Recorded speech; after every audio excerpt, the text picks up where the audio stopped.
Folks, today is Friday, July 31st, 2026. Roland Martin Unfiltered, broadcasting live from Santee, South Carolina, where Congressman Jim Clyburn has his 36th annual Rudolph Canzater Memorial Classic, which benefits scholarships for students here in South Carolina in the 6th Congressional District. We'll talk to him a little bit later in the show. Coming up on today's show, research of her family history landed her in federal custody. That's right. We'll talk to a woman who spent 2 weeks in custody for refusing a judge's order to sign away more than 1,300 acres of her family's land, which has been in their family for generations. Also, the Trump administration is doing a dumb decision when it comes to Medicare and Medicaid Services, ending Part D. Plan D will tell you all about that. Mississippi has completed Nolan Wells' autopsy, but has not publicly released it. And also, I'll show you the body cam footage that is a Texas family of an unarmed black teen killed by police, saying that he did not die by suicide. Lots to talk about. It's time to bring the funk on Roland Martin Unfiltered on the Black Star Network. Let's go. He's got whatever the miss, he's on it. Whatever it is, he's got the scoop, the fact, the find. And when it breaks, he's right on time and it's rolling. Best believe he's knowing. Putting it down from sports to news to politics. With entertainment just for kicks, he's rolling. It's on go, y'all. It's Roland Martin, yeah. Rolling with Roland now. He's funk, he's fresh, he's real, the best, you know he's Roland Martin now.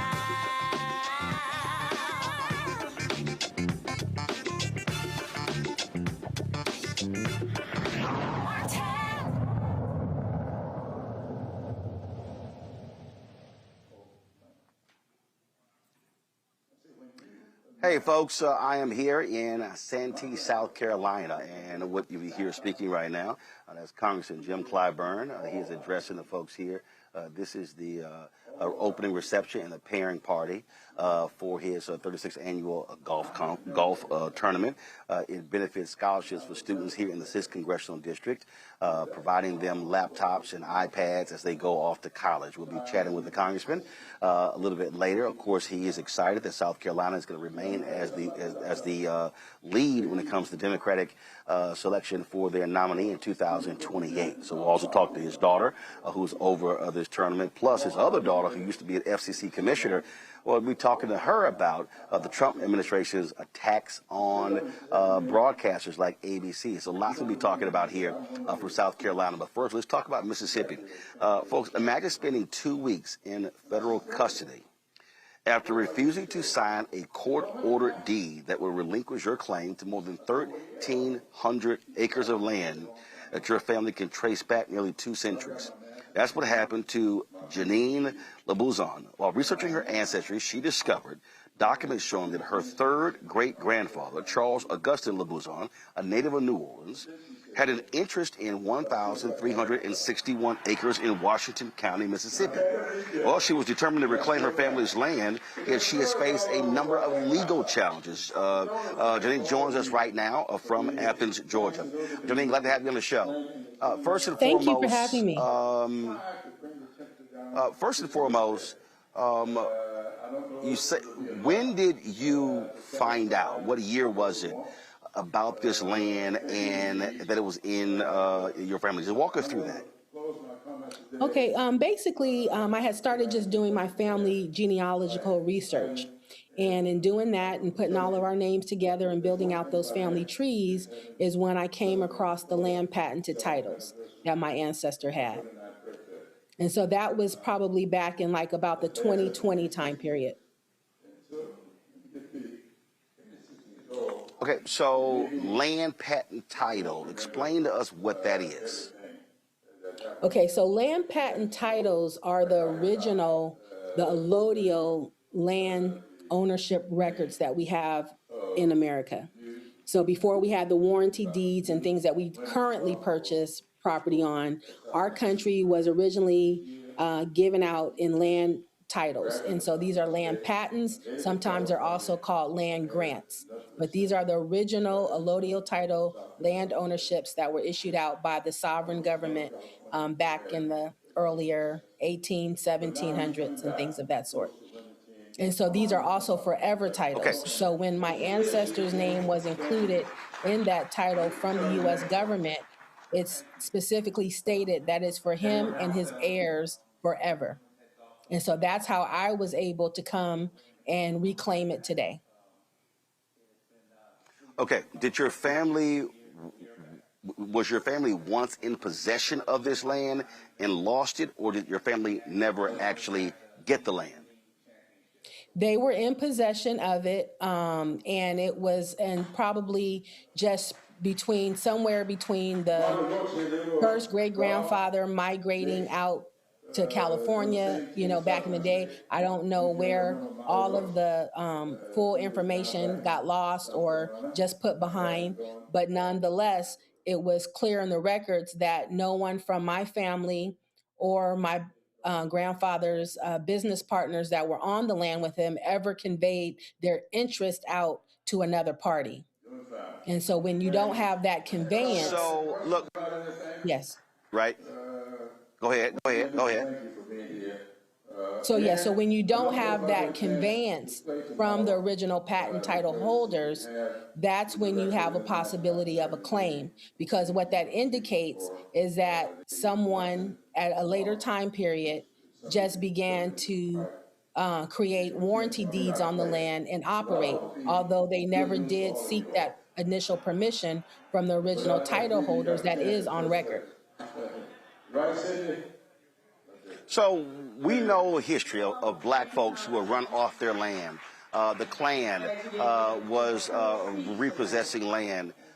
And so what happened with your family? Was the land abandoned, or has the land been in your family's possession all these years and now they're trying to take it? So explain that. Yeah. So the ownership has been there since 1840. It's not until about 1919 that different individuals within the Mississippi area, different companies, oil companies, insurance companies, mineral companies, different families, they just began to operate in and out on the land from that time period. And again, I just came back into the full knowledge of all of the information myself as a Californian. My ancestors did move out west, my immediate ancestry. And so we were able to, like I said, be able to pull all the records up and see that it's still in our full position. That's why they were wanting my signature on their deeds, which led to that arrest warrant that I had. Because we still did have the possession of ownership. So explain that to us. Why did the courts order you to sign it? Why? What was the rationale? Are they not recognizing these documents that you presented?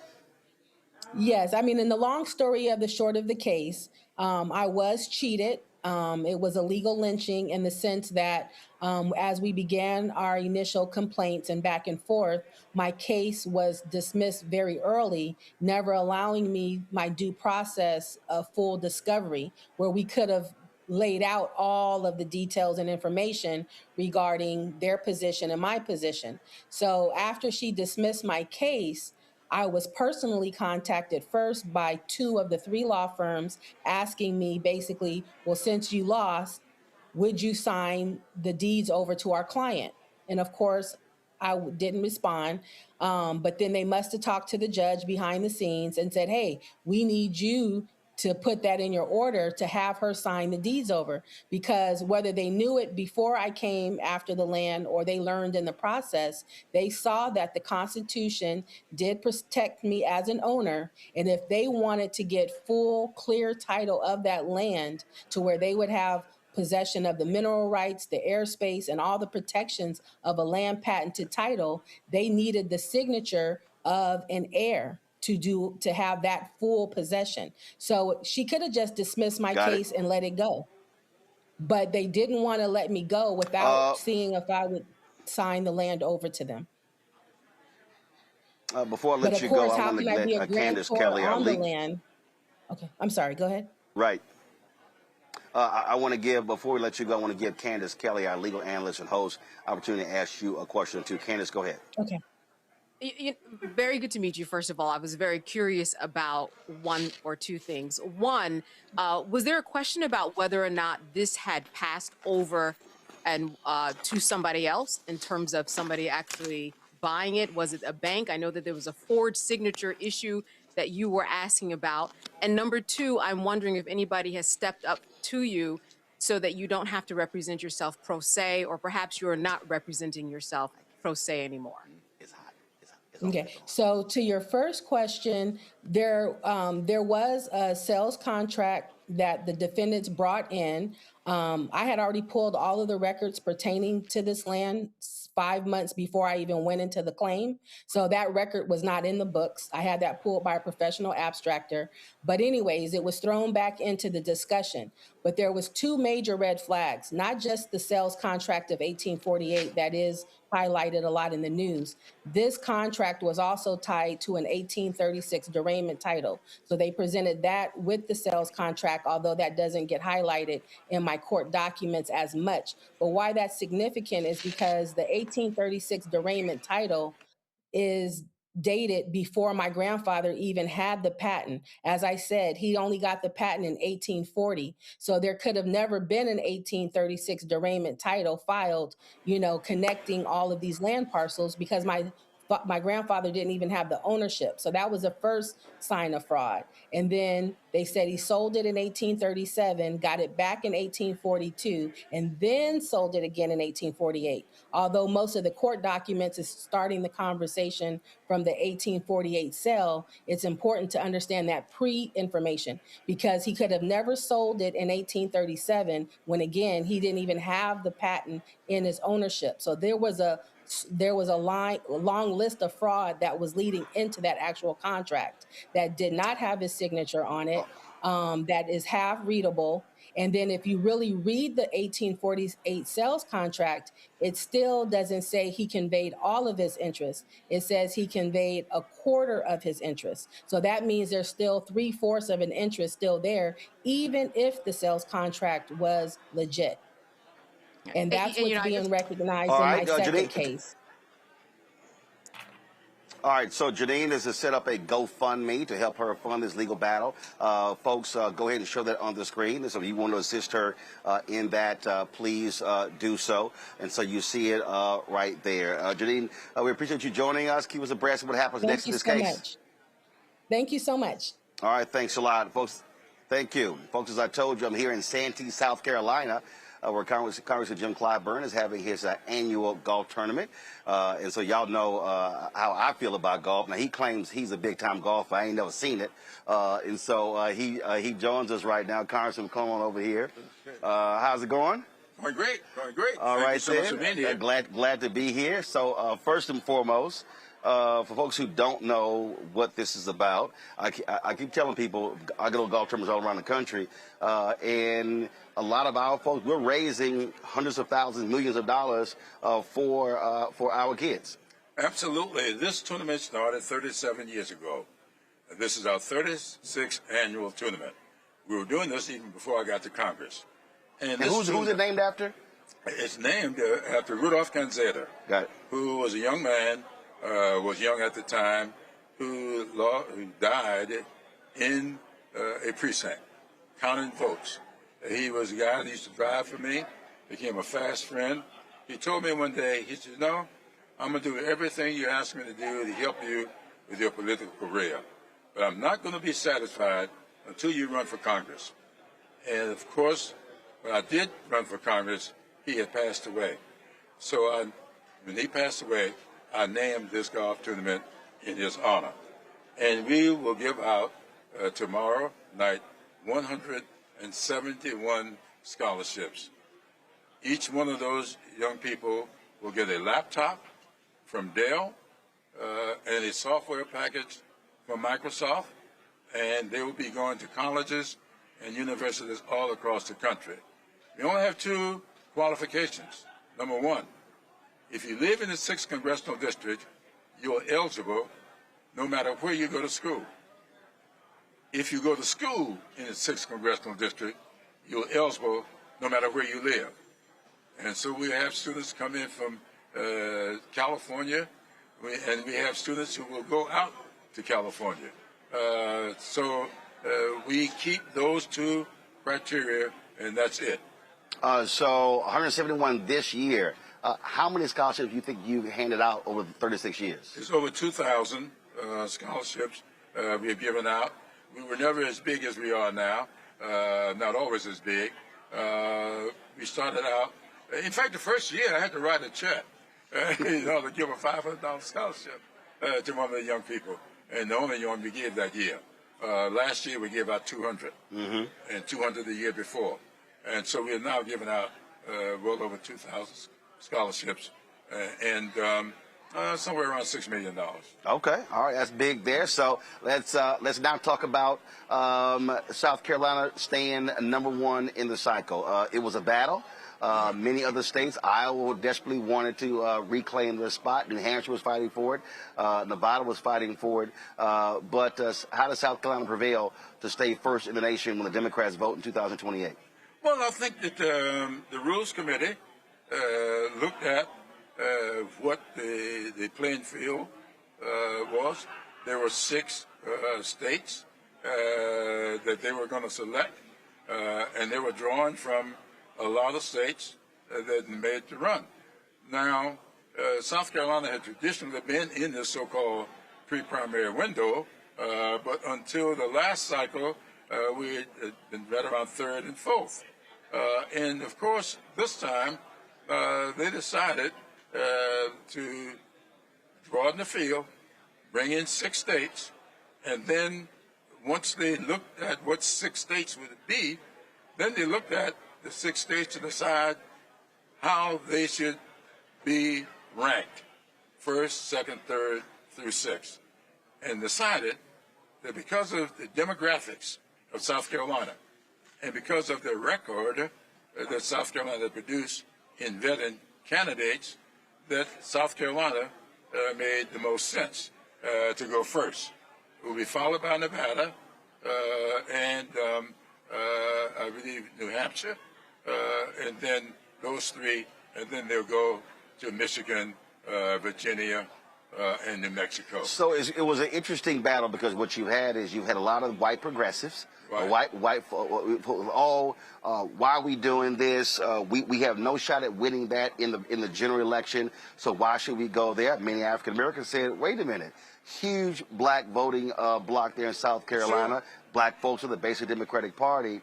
And the thing that what I said was, by South Carolina going first, many of our interests are going to be on the table first. And those candidates have to be able to answer those issues. And yeah, I know before it was like you go to Iowa, you go to New Hampshire, then South Carolina.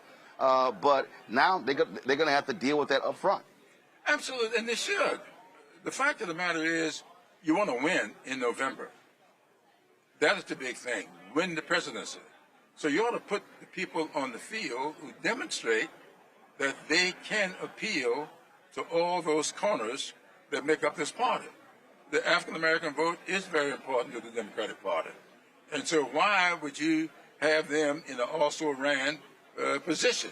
They ought to be in the mix early on because even if you don't know, when you get to South Carolina, after the results come in, you might find out what it is that you don't know. And you might find out how to improve that which you no little love. It was also amazing. Every time it was Iowa, New Hampshire, we would see these stories. Oh, you know, it's retail politics, and, you know, and they would talk about how just really smart these voters were and the questions they asked. And I'm going, well, it's not like black folks aren't doing those things in South Carolina. Right. And so, you know, black folks in this state looked at various candidates, and it also wasn't about race. I remember when Sharpton ran for president, right, and it was a brother, he ran a magazine in New York. He said, oh, he's winning South Carolina. I said, no, he's not. He said, he's not going to win. He said, I bet you a steak dinner. I said, okay. I said, no problem. And then he had to pay up. And then he hit me. He said, I don't understand. How does Sharpton not win in South Carolina? I said, because black voters are examining who do they think can win the presidency. Yeah. I said, so you just can't assume if you black, you're going to win in South Carolina. Absolutely. No, I said, black folks are some of the most astute political folks, and we make decisions in the same smart, strategic way as others. And I wish people would pay a little more attention to that. The fact of the matter is, I do not take black voters for granted. Why should you? And I've been black pretty much all of my life. So I spend my time, as I'm doing here, with the African-American community, because I think I need to demonstrate time and time again that I am interested in their dreams, their aspirations, and I'm going to do what I can to help them to fulfill them.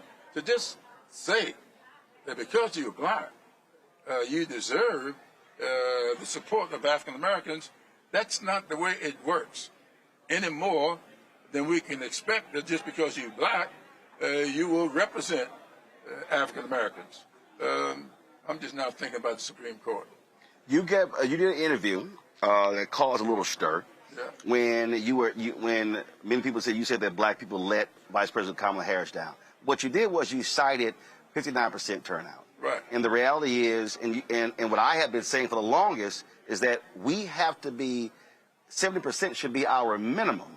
Because if we hit that number, all of a sudden we can sweep elections all over the place. Absolutely. And a lot of people didn't quite understand that, because when you cited 71% of whites, that there's no way we have a shot at winning North Carolina, Georgia, Ohio, right, Michigan, if we don't get the turnout in Milwaukee for Wisconsin, Texas, and other places. And so my deal is that's where we have to be. We're leaving our power at home by not participating in elections. That's right, and I think that we'll do ourselves a disservice if we don't look at exactly what we need to do. The question is, how do we get beyond that 59%?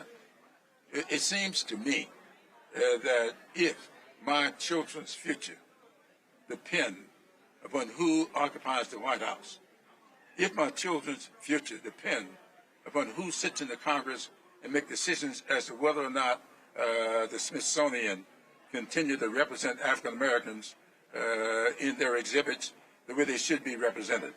If that is the case, should I not be participating in the process that make that happen? And if they're not participating at sufficient numbers, we need to take stock. So when I say that only 59% turned out the last time, and Kamala Harris was on the ticket and she lost, the question is, why? What do we need to do to get that number beyond 55%? That's not blaming the 55%. That's blaming maybe me, maybe you. What do we need to do to improve our attempts to reach those people? So it bothers me that the moment people see something like that, they just jump to these conclusions. He's blaming black people. I'm not blaming black people. I'm blaming myself. What did I not do that could have gotten the turnout the way it should be? That's why I've been taking stock.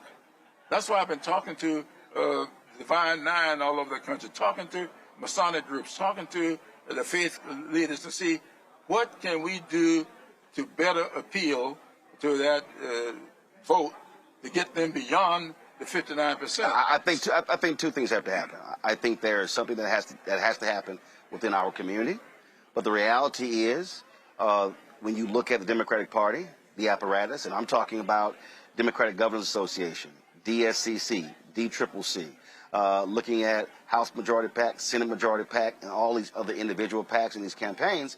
And what I have been saying, if you study the data, is that, listen, so I'm 57. I'm 58 in November. My mom and dad are 79. You're what, 86. 86. Absolutely. If you look at the data, black people who are 65 plus self-identify as Democrats. Absolutely. 55 to 64 somewhat self-identify. Right. When you keep going down, there's less self-identification. So what I've argued is that Democrats are going to have to spend 4 times as much time and 4 times as much money to turn out black voters than they were used to. I said that, and it's no disrespect to Obama, but Obama did not need the black political infrastructure that was in place that Reverend Jackson, Ron Brown put in place. Right. The problem is that infrastructure was obliterated because of those 8 years of Obama. And so these white male Democratic strategists are not listening to understand you can't just sit here and say, well, we're going to spend $2-3 million, but we're going to raise $1 billion. I mean, the reality is the Kamala Harris campaign raised more than $1 billion, right. And then you push it the other PAC, only $22 million went to black-owned media. Absolutely. Total. Right. So what are you and others, what is the CBC, are y'all basically putting your hand down to all those groups saying, listen, if y'all do not spend the money on the ground in these communities, you're going to lose? Look, it's kind of interesting. You talked about the most recent kerfuffle. Several weeks ago, I got a lot of crap from a lot of people because I said we are losing because we are relying on the consulting class. These people that we are spending all our money on do not necessarily have the understanding of the communities that we need to energize. Right. And if you do not sit in those AME churches the way I do, you do not sit in those Southern Baptist black faith groups that I sit in. Or go to the places where young folks aren't even going to church anymore. Absolutely. And so you're going to tell me how best to do the turnout. You're going to give the money to somebody who's never been in these communities, and they're going to decide how the money is spent. And I'm telling you that you are spending your money funding people who place TV ads. Ain't no problem with that. They can make all the money they want, and you get all the hits you want. But the fact of the matter is, if you spend money with those churches to lease their vans, you are hiring the deacons in those churches, the other people who drive the vans. Paying for staff and not hoping we volunteer for free. Absolutely. And you want these people to work for nothing. You ain't asking them people who place the TV ads to work for nothing. So this is a lot of crap that we got to stop, and I'm not going to let them get away with it. And they gave me a lot of hell for that. And so that was giving my party what I thought they needed to know. But are they listening? Well, we'll find out. But I also want my folks to know that we've got a heavy responsibility. Look, I'm the 9th African American to serve in Congress from South Carolina. That 95 years between number 8 and yours truly number 9. Why do we have that 95 years? We can't ignore that. We got to look at what is going on today like I do. I look at this, and I remember what happened in 1876. What is going on today with this administration is exactly what they did, what Rutherford B. Hayes did back in 1876 that started Jim Crow. And people have to understand that Reconstruction came to an end by a single vote. It was a committee vote of 8-7 that ended Reconstruction. It was an electoral college vote of 185 to 184 that started Jim Crow. No big sweep coming over the country. Right. A single vote in each one of those instances. And what we've got to do is make sure we don't let that history repeat itself. And we're not going to do that by denying the fact that we got responsibilities to check ourselves to find out what it is. Jim Clyburn needs to find out why is it that we did not turn out more than 59%. And you and I talk all the time, and we wish we could get some other people to listen to us. Hopefully, we're going to get that done before November 3rd. All right. Well, I'm gonna keep giving the hell, and you the same. Absolutely. I appreciate it. And last, thanks for being here. Just know that second place in this tournament is wide open for you. Oh, well, I didn't. I won my flight last time I played here, so I expect to bring that trophy home back to the crib. Okay, buddy. Because an alpha's name gonna be on it. No. All you alphas, you kappas, just know you're gonna end up in a mega chapter. Yeah, but you know what? My pastor, Ralph Douglas West, who's an alpha, told me. He said Jesus was the alpha and the omega, but when he was in that omega chapter, he said this ain't good, so he got out 3 days later. That's a pretty good one. You got me. I appreciate it, Congressman. We're going to go to a quick break. We'll be right back. Roland Martin Unfiltered on the Black Star Network. You got me. He just told me that one a week. Let me get personal for a second. My mom had questions about her Medicare, so she called Chapter, a Medicare advisory company, and she texted me right after saying it's a great benefit. It was easy. A real person walked her through the whole thing, and now she understands better what's going on. But it's not just her. A woman in Yonkers wrote in saying the process was so simple, the enrollment was easy, and she was so glad she called. Then there's Marilyn, 90 years old, in Florida, living on Social Security. Her premium climbed every single year north of $400 a month for coverage she could barely afford anymore. So what does she do? She called Chapter. They found her the same top-tier coverage for hundreds of dollars less.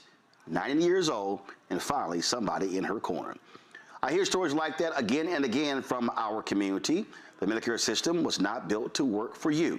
Too much fine print, too many plans. Yet Chapter's advisors are independent and honest, the only Medicare advisors that compare every plan nationwide. They're focused on one thing, what actually works for you. If you're already in the right plan, they'll tell you. No games. And people who switched with Chapter saved an average of $1,100 a year. All it takes is 20 minutes. You talk to a real person, and it's completely free help. So call Chapter at 724-264-8281, 724-264-8281. That's Chapter. Let me ask you a question. Why do so many people seem to think they know black men so well? What they think we want, what they think we need. Hell, they even tried to tell us why and how we voted, but never had a conversation with us. Never asked us how we felt, what brings us joy, what makes us angry, what makes us scared. How do we live? That's what this show is about. No translation, because we don't need anybody speaking for us. We can speak for ourselves. This will be a show where we bring brothers on that you don't see on every other talk show. Nope. Brothers that are doing work in local communities with black men for black communities. We're going to hear each other and try to understand so perhaps we can move forward together. No translation, because we don't need anybody speaking for us. Nope. What we need is each other. No translation, right here on the Black Star Network. Check it out. Hey everybody, I'm T.D. Jakes, and I want to encourage you to watch Roland Martin Unfiltered. It'll blow your mind.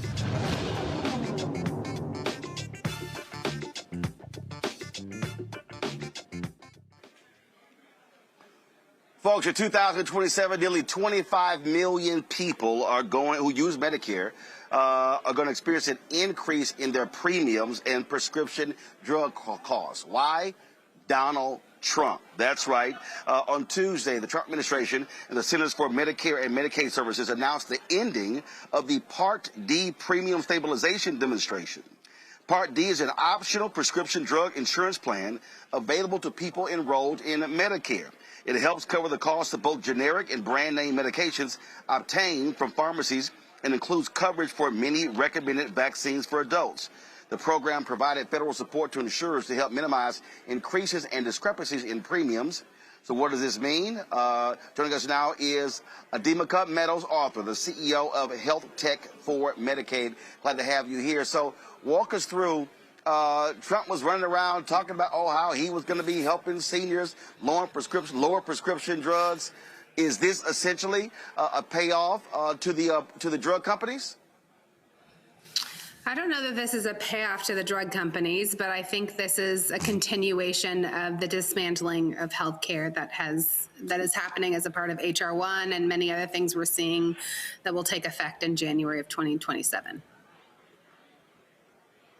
Okay, so walk us through again, what does this mean? So numbers, what is someone paying right now average person, and what will they be paying once this happens in 2027?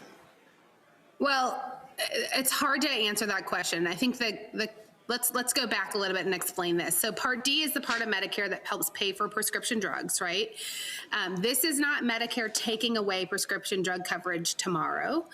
It's CMS removing kind of the temporary cushion that keeps the monthly premiums for certain Medicare drug plans from rising too quickly.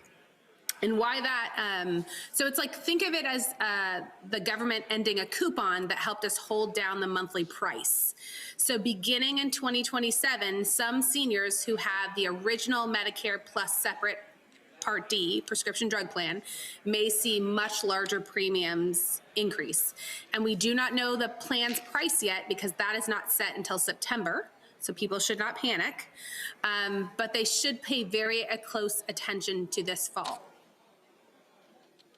And I could give you some numbers if that's really what you want to know. Yeah, go ahead. Yeah, go ahead. No, go ahead. So Give us the I think numbers. this matters for Black America, right? Because many of our seniors are already managing lots of prescription drugs, right, on fixed incomes, right?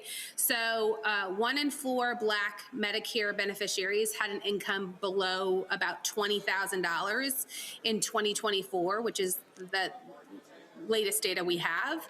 And Black beneficiaries are more likely than white beneficiaries to report cost-related problems in getting their health care.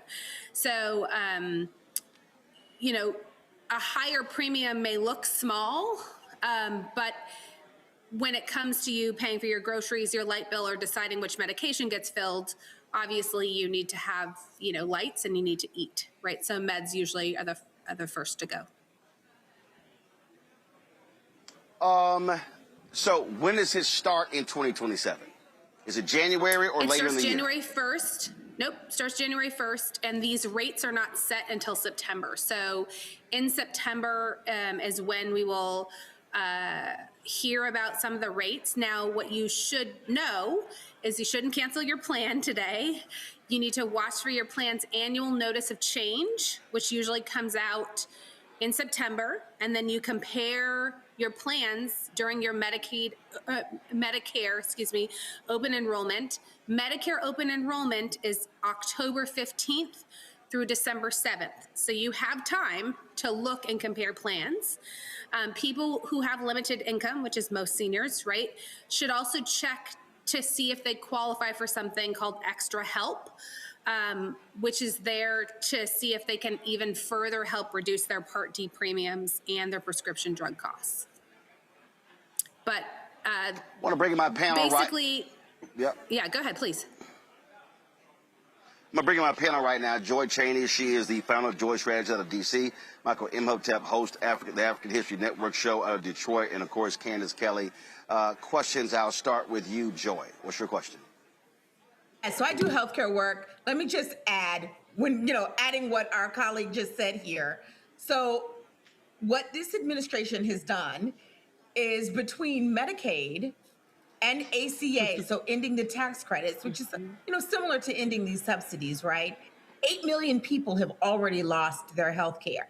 We expect that to go up when the big, beautiful bill or big, ugly bill takes effect in the new year. So now, on top of that, seniors, if they hadn't been caught up in ACA, right, or Medicaid, right, are now being caught up in having this removal of the Medicare Part D subsidy. And if you're thinking, well, then maybe I'll go get extra help, assuming extra help remains, we know that more people are going to be trying to get extra help, which will make it more difficult for people to get extra help, including those who are on it.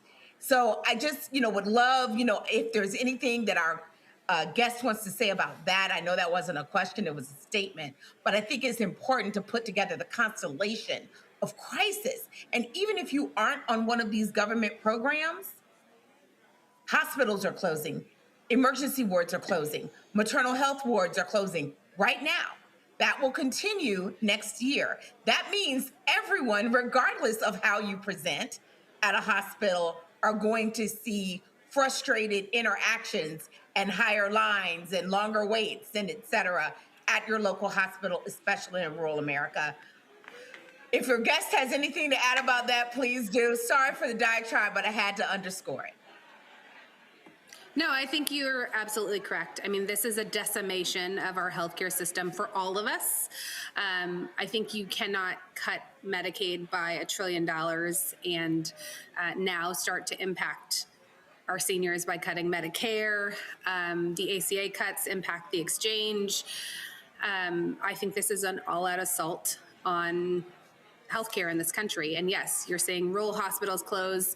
We are all going to be hit with the impact of our emergency rooms being overcrowded. The uninsured in this country is going to go up tremendously. All of these cuts are hitting all at the same time post the election cycle, right? It's all happening in January of 27. One thing I do want to caution people, though, is do not choose a drug plan based solely on your premium. A cheaper plan can cost more overall if it does not cover your medication. So, you know, it puts you in a more expensive tier and may exclude your local pharmacy. So I do want folks, and this is maybe where as a Black community we can start to help folks. How should we help people look at their monthly premiums, whether every medication that you are on is on the formulary, looking at the difference between deductibles and copay amounts. Well, Adiva, that's why we partner with Chapter for that very reason.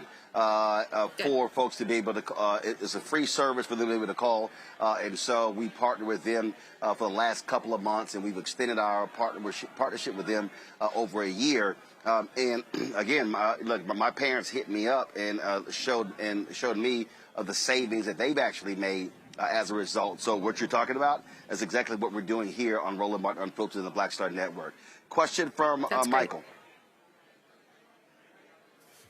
All right. So my question was back on Tuesday, Dr. Mehmet Oz of the Trump administration, administrator for Centers for Medicare and Medicaid, he said that ending this subsidy program would prevent billions of taxpayer dollars from being funneled to insurance companies. And he said it cost the agency an estimated $3.6 billion in 2026. And he went on to say that most Medicare beneficiaries would see less than $10 per month increase, and some would even see lower premiums than beforehand. So what, and this is from the piece from the Associated Press, what is wrong with what Dr. Mehmet Oz is saying, who is actually a doctor, and some people may be inclined to think he knows what he's talking about? Well, he's a cardiothoracic surgeon, correct, but he's been probably a TV entertainment individual a bit longer than he's been a clinician. So I'm just going to leave it at that. You know, CMS says that they're ending this because prescription drug plans have had enough time to adjust to these reforms and now can price their plans with that temporary support. That tells you right now it doesn't have anything to do with people. It has more to do with insurance plans. You know, if, you know, for me, the program materially lowered the average standalone premiums by about $26 a month in 2025. And it would have decreased them about $16 a month in 2020. And I think they have $16 a month in 2026. Doesn't sound like a lot of money, but if you're on a fixed income, you know, that's a significant amount of dollars. I mean, per month, you know, think about what $26 per month, you know, times 12 months is. That's a lot of money for people.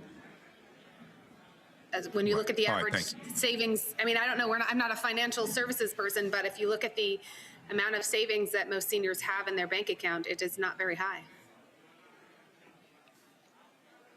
Candace. How will this affect the maternal mortality rate given the discrepancies and the way that Black mothers are treated? Does this trickle down and affect that arena at all? Well, so Medicare is over 65, right? So this particular issue is not going to impact, I mean, we don't have very many 65-year-olds having babies, but the Medicaid issue will significantly impact the Black maternal health issue. And so this issue right here for Medicare will not impact maternal or birthing health at all, just due to the age of which you qualify for Medicare. But Medicaid, $1 trillion cut to Medicaid, will absolutely impact our maternal health crisis and deeply impact Black Americans, Native Americans across the U.S. All right, then. Well, we certainly appreciate you. All right. Well, we certainly appreciate you joining us, educating our folks on this. And again, what we really try to aim here is to help folks out, giving them a warning, preparing for what comes next. Thanks a lot. Sure. All right, folks, going to go to a break. We come back. MAGA, if you have been accused of sexual assault, they got no problem still supporting you.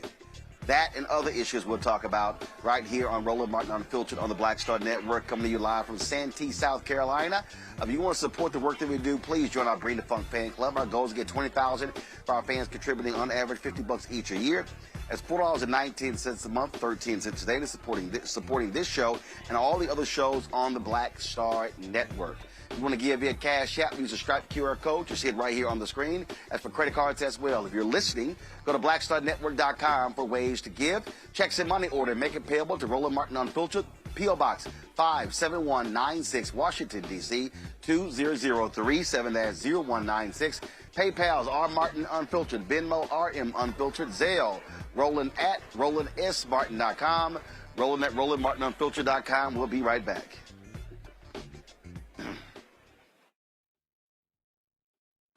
All right, folks, let me get personal for a second. My mom had questions about her Medicare, so she called Chapter, a Medicare advisory company, and she texted me right after saying it's a great benefit. It was easy. A real person walked her through the whole thing, and now she understands better what's going on. But it's not just her. A woman in Yonkers wrote in saying the process was so simple, the enrollment was easy, and she was so glad she called. Then there's Marilyn, 90 years old, in Florida, living on Social Security. Her premium climbed every single year north of $400 a month for coverage she could barely afford anymore. So what does she do? She called Chapter. They found her the same top-tier coverage for hundreds of dollars less. 90 years old, and finally somebody in her corner. I hear stories like that again and again from our community. The Medicare system was not built to work for you. Too much fine print, too many plans. Yet Chapter's advisors are independent and honest, the only Medicare advisors that compare every plan nationwide. They're focused on one thing, what actually works for you. If you're already in the right plan, they'll tell you. No games, and people who switched with Chapter saved an average of $1,100 a year. All it takes is 20 minutes. You talk to a real person, and it's completely free help. So call Chapter at 724-264-8281, 724-264-8281. That's Chapter. Let me ask you a question. Why do so many people seem to think they know black men so well? What they think we want, what they think we need. Hell, they even tried to tell us why and how we voted, but never had a conversation with us. Never asked us how we felt, what brings us joy, what makes us angry, what makes us scared. How do we live? That's what this show is about. No translation, because we don't need anybody speaking for us. We can speak for ourselves. This will be a show where we bring brothers on that you don't see on every other talk show. Nope. Brothers that are doing work in local communities with black men for black communities. We're going to hear each other and try to understand so perhaps we can move forward together. No translation, because we don't need anybody speaking for us. Nope. What we need is each other. No translation, right here on the Black Star Network. Check it out.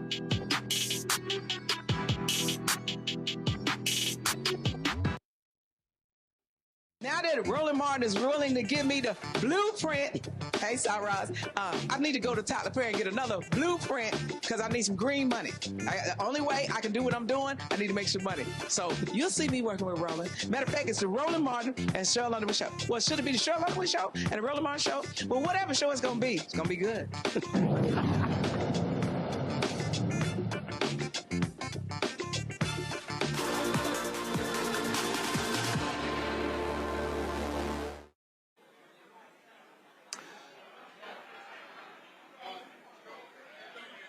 Well, y'all, this just in, the sheer stupidity of Donald Trump, his Department of Justice. They have dropped charges against the former Olympian, David Hearn, who they accused of damaging the Lincoln Memorial Reflecting Pool.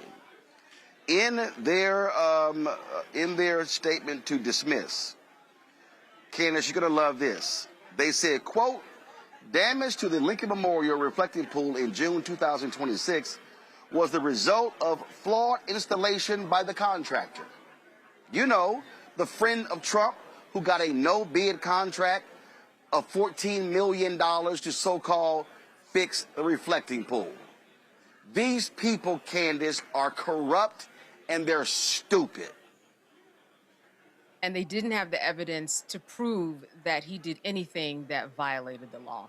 And therein lied the problem. It was just a matter of time before we saw this type of information come through. We saw the pool changing colors as soon as it went down. We saw and heard evidence that was contrary to what the Department of Justice was saying. All of this is political, as you said, to justify the purchase of this reflecting pool, which did not need a change, as we know, to begin with. So, you know, it's interesting that when the evidence comes forward, sometimes it does us well and does justice. And I think that in this case, the Department of Justice didn't do anything but pull back on this ridiculous claim, and not against just anybody who was regular. This is an Olympian, someone that people generally hold in high esteem. Olympians come to the White House after they win their medals. This is someone that it didn't make sense that this was happening to on an even higher level. So all of this culminated into the final truth that we knew and that finally actually made it to the record. Thank goodness, but we saw this coming. It goes to show you, Michael, the sheer incompetence of these so-called geniuses. Yeah, Roland, and if you keep reading that Associated Press story, it goes on to say that in addition to the flawed installation by the contractor, they said the rush to complete the project prior to events associated with the America 250 celebration in the week surrounding Independence Day 2026. So not only was it a no-bid contract, not only was it a faulty installation and poor quality, but it was also a rush job. And Attorney Jennine Pirro, she had to admit that there wasn't enough evidence to charge him. So I think this Olympian should sue the Trump administration for legal fees. But Roland, isn't this the administration that talks about qualifications and DEI and unqualified people? He's surrounded by DEI, by white DEI, white unqualified people. So you're going to see more of this. A lot of these lawsuits, a lot of these prosecutions, things like this are falling apart. And we're going to see more of this. Joy. These are political prosecutions, we know. What's interesting is he's doing other quote unquote beautification projects around the city. And what we see with them, they're getting extra scrutiny. People are saying, hey, they may look good today, but how will they look tomorrow? More rush jobs, things done, no bid contracts, sometimes contracts that seem like there's a personal relationship between the person who receives the contract and the president, not the due vetting. I mean, this is where government is at its best, right? When it says we got to have extra scrutiny, we want to have multiple bids, we want to make sure that the project, if done, is going to last interactions with the public, including if there is some vandalism. But right here, this was silly always from the beginning. This is a case of the Trump administration saying, are you going to believe us or your lying eyes? The American people saw way before any Olympian showed up that the pool was, faltering under the weight of the incompetence of the Trump administration, algae, the paint coming up, etc. So there was just no way this was going to move forward. And this just is the last in a number of failed efforts, failed prosecution. We see Todd Blanche's hearing being delayed, him being challenged by members of his own party because they simply are not behaving in a way that is competent, much less ethical. So this is just another definition of what it means to be in the Trump administration. And the difference between the first administration, there was plenty of incompetence, but there were also some competent people there who demanded that the president adhere to some standards. Now they've taken away those breaks. He's surrounded himself by sycophants and, frankly, people who aren't up to the task, because if you were, you wouldn't be working for him. And this is the result. We can expect more of this. So we got a couple of sound bites that are going to make y'all laugh. Control room, do y'all have those ready?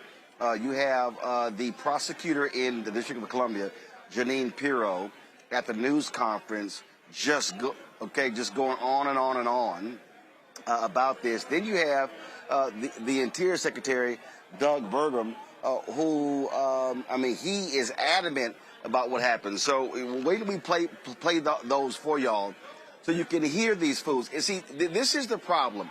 And this is the issue for all of these people who choose to work for Donald Trump.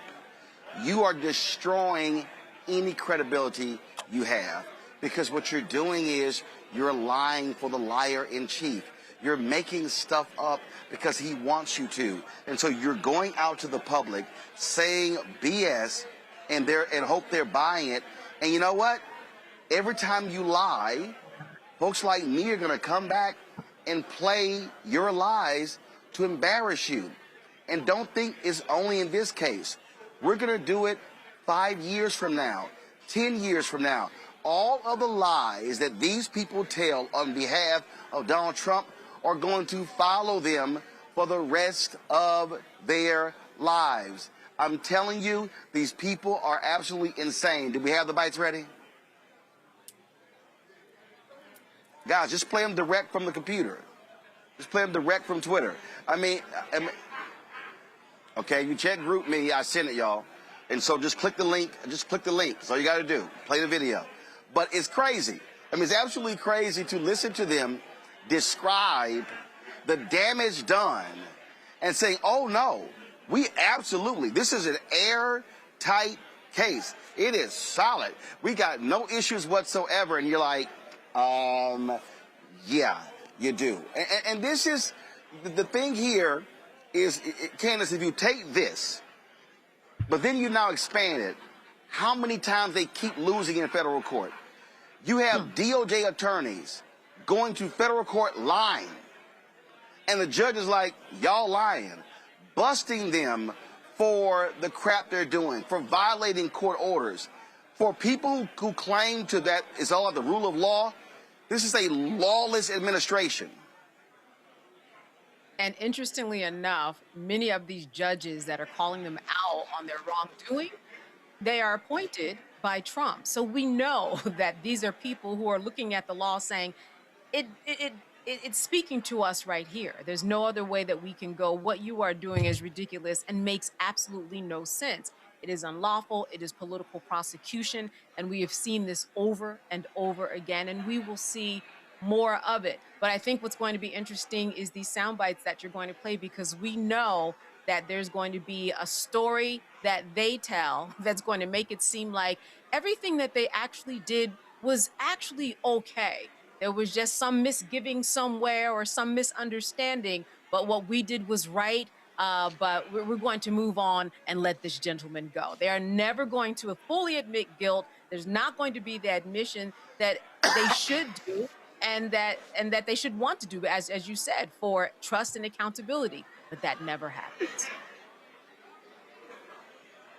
All right, guys, we got a clip ready? All right, roll it. Roll it. Was this part of the pool specifically, was the sealant already partially removed? Did he rip it back and just describe in detail? Because he maintains that it looks the same as it did before he arrived. That's his. I'm not going to get into the evidence, but what I told you is what our witnesses saw and experienced. There was an effort, a violent effort, to rip up the sealant from the bottom of the pool. And irrespective of whether or not, we think that, there is some situation that preceded it, we can state and prove beyond a reasonable doubt that he caused damage, and that damage is over $1,000. Key in on that. How do you prove that $1,000? With an expert. Come to the trial. It has to be drained? Like, is that because it has to be drained? We'll hear all that at the trial. Did he have any tools, or was it just his bare hands?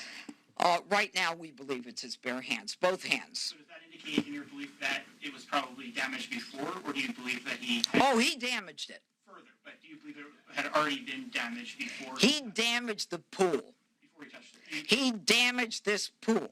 But there have been, all these videos, obviously. Well, good. I'm glad you've got that evidence. Come on in the grand jury. You can testify. Next. Peeled off. Why did that happen? Do you know? It didn't peel off. There was vandalism. There was box cutters. There have been 7 arrests. There was people literally trying to destroy part of a monument. The reflecting pool is not just a pool on the mall. It is part of the Lincoln Memorial. And if anybody says that they're going to go and vandalize that, it's no different than if someone was throwing. And you're 100% sure that what happened with the liner was vandalism. You can prove it. Oh yeah, absolutely can, and as we drain it, we've got all the photographs we can see. I mean, there's no possible way. Your photographs of a person or people cutting a 300 or 350-foot gash in the bottom of the reflecting pool? Dana, I'm not sure why you and others in the media think that you want to keep trying to question whether or not this is an industrial liner. Every farmer and rancher in America that's had their pickup liner lined by this sprayed-on liner knows that you literally, it would never just like peel off or fall off. This is like a strong material, and it's the size of 8 football fields. And the only way you can end up with actual slices in one spot and not the other is that someone physically cut it. And so but the pool itself, it's not leaking. It was leaking 45,000 gallons a day. It's finally been fixed by President Trump. And the American flag blue is working perfectly. And again, it's beyond me why. I mean, the real scandal is about the fact that the state of our capital was in such total disrepair that some people, no one was reporting about. I was reporting about the pro-Hamas graffiti on the. Mr. Secretary, you and I talked about this last month. Yeah, and we're still talking about it. Well, because it was July 4th and the reflecting pool was closed. It was closed because it's surrounded by fireworks. It's closed every year on the 4th of July. But it was closed prior to that in order to fix the reflecting pool. But it was closed because the largest fireworks display in the country we talked about was set up, and it lines either side of the reflecting pool. You can't have people around fireworks when they're being set up. Now that the fireworks will come down, the fence will come down. The fence was there because of the fireworks. Copy that. We can prove it beyond a reasonable doubt. How about that, Michael? Yeah, see, Roland, this is an example. You remember last week, Friday, I said they'll say one thing on Fox News, but when they go to court, it's totally different. Okay, that's when we found out that the Trump administration attorneys admitted that Trump and Russell Vought canceled grants to states that voted for Kamala Harris. Here, they're saying something on Fox News and at the press conference that the attorneys weren't saying in court and in the court filing. Okay, so because they're basically saying in the court filing, there's no evidence to prove that this guy did this. But they want to go ahead, and it seemed like Jennine Pirro was accusing him of committing damage, $1,000 worth of damage or something like that. But that's not what the attorney said in court, in the court filing. So this is a perfect example of it. They're trying to save face, but these prosecutions are continuing to fall apart on them. Joe, I swear this is just a group of crackheads. I mean, at least it would be better. At least crackheads are proficient about getting crack. They're not even proficient about doing the things that they want to get. Let me just add a few other things. So, one, part of the reason they lie on Fox News and not in court is because there's no consequence in lying on Fox News, right? Say whatever you want. We talk about it, but their viewers just believe it and they move on. They're only interested in that top headline. When you go to court, there are consequences, right? You can be held in contempt of court. You can lose your law license, and nobody wants to lose their livelihood in the future, even if they've lost their self-respect and respect of their children and their reputation. They certainly don't want to cut off any avenues to work after this fool leaves office. But here's a point that I think I haven't heard yet. So they're out there and they're saying that the damage to the pool was due to so-called vandalism. We know that's not true, but that's what some of them are saying. What it does is it undermines any future claims if they want to go after and recoup some of the money that they've paid to this company, this pool resurfacing company that frankly did a botched job, right? The people who made the decision not to figure out why algae was entered into the pool and why they didn't clean the filters. Like, so they're really undermining any kind of recourse to get money back for the American people who wasted our tax dollars and our money on these beautification They're not going to get that money back, Joy. They're not going to get that money back because Trump hooked up one of his buddies. They ain't trying to get that money back. They're never that's all. They interested trying in to get us. it back. But that's the thing they should be interested in Hell if they no. were decent people. Yeah, but hell no, they are not. No, they're not decent. They're corrupt. All right, I'm going to go to a break. We come back. We're going to talk about MAGA, how insane they are. We got an update on several other cases. We'll also talk with a former commissioner of the Federal Communications Commission about how Trump is weaponizing the FCC against broadcasters. You're watching Roland Martin Unfiltered on the Black Star Network, live from Santee, South Carolina, here for the 36th annual golf tournament of Congressman Jim Clyburn. Back in a moment. All right, folks, let me get personal for a second. My mom had questions about her Medicare, so she called Chapter, a Medicare advisory company, and she texted me right after saying it's a great benefit. It was easy. A real person walked her through the whole thing, and now she understands better what's going on. But it's not just her.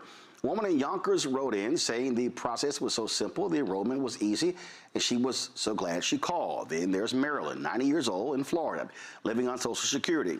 Her premium climbed every single year north of $400 a month for coverage she could barely afford anymore. So what does she do? She called Chapter. They found her the same top-tier coverage for hundreds of dollars less. 90 years old, and finally somebody in her corner. I hear stories like that again and again from our community. The Medicare system was not built to work for you. Too much fine print, too many plans. Yet Chapter's advisors are independent and honest, the only Medicare advisors that compare every plan nationwide. They're focused on one thing, what actually works for you. If you're already in the right plan, they'll tell you. No games, and people who switched with Chapter saved an average of $1,100 a year. All it takes is 20 minutes.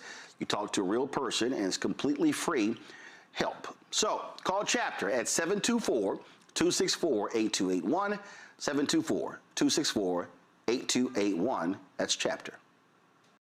Let me ask you a question. Why do so many people seem to think they know black men so well? What they think we want, what they think we need. Hell, they even tried to tell us why and how we voted, but never had a conversation with us. Never asked us how we felt, what brings us joy, what makes us angry, what makes us scared. How do we live? That's what this show is about. No translation, because we don't need anybody speaking for us.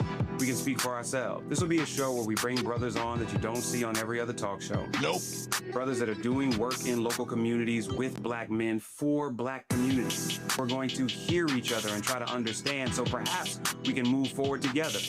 No translation, because we don't need anybody speaking for us. Nope. What we need is each other. No translation, right here on the Black Star Network. Check it out. If in this country right now, you have people get up in the morning and the only thing they can think about is how many people they can hurt, and they got the power, that's the time for mourning.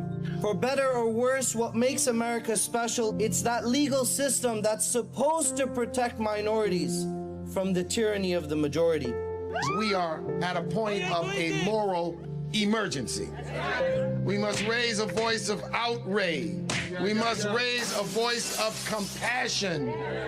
And we must raise a voice of unity. We are not in a crisis of party versus party. We are in a crisis of civilization, a human rights crisis, and a crisis of democracy itself. And guess what? You've been chosen to make sure that those that would destroy, those that would hate, don't have the final say, and they don't ultimately win. On a next, A Balanced Life with me, Dr. Jackie, a relationship that we have to have. We're often afraid of it and don't like to talk about it. That's right, we're talking about our relationship with money. And here's the thing, our relationship with money oftentimes determines whether we have it or not. Balancing your relationship with your pocketbook, that's next on A Balanced Life with me, Dr. Jackie, here at Black Star Network. With medicine and science under attack, I want to keep you and your family informed and healthy. I'm Dr. Ebony Hilton, and I knew at the age of 8 that I wanted to be a doctor. So I studied hard and became the first African-American female anesthesiologist hired at the Medical University of South Carolina since its opening in 1824. And I always say I was made into a doctor, but I was born to be a mom. And as a new mom, wife, sister, daughter, and friend, I understand how frightening a medical crisis can be. I care for individuals on some of the worst days of their lives, and it's my mission to provide you with a safe space to gain clarity on issues affecting your mind, body, and soul. I recognize that there are health disparities, particularly as it pertains to race, and I want to help bridge the gap between you and your healthcare providers. Join me every Thursday for Second Opinion on the Black Star Network, where each week I'll invite experts from various medical fields to share the latest health news. We'll discuss topics such as the vaccine debate, mental and sexual health, medical bias, infertility, menopause, andropause, nutrition, and aging. Together with my medical colleagues, we aim to provide you with a second opinion. Don't miss it, Thursdays only on the Black Star Network. Melanie Campbell, National Coalition on Black Civic Participation and Black Women's Roundtable.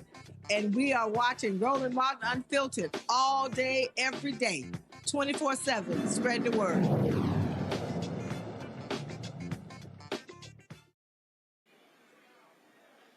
All right, folks, an update on the Nolan Wells case. Mississippi officials have confirmed the autopsy on Nolan Wells has been completed, although it's completed, no word on when it's going to be released.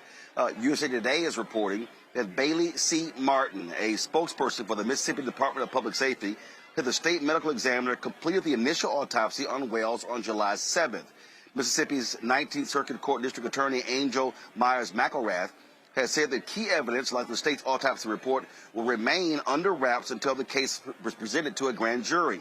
Now, we've all heard the audio and the enhanced audio from the emergency calls made by Nolan Wells' friend. Now, that audio is leading to more questions about what happened the day the 18-year-old disappeared and what led to his death. On Thursday, at the National Urban League's annual conference in Nashville, family attorney Ben Crump gave an update on the case, and his parents, Christine and Elmore Wansley, they also had a lot to say about the investigation.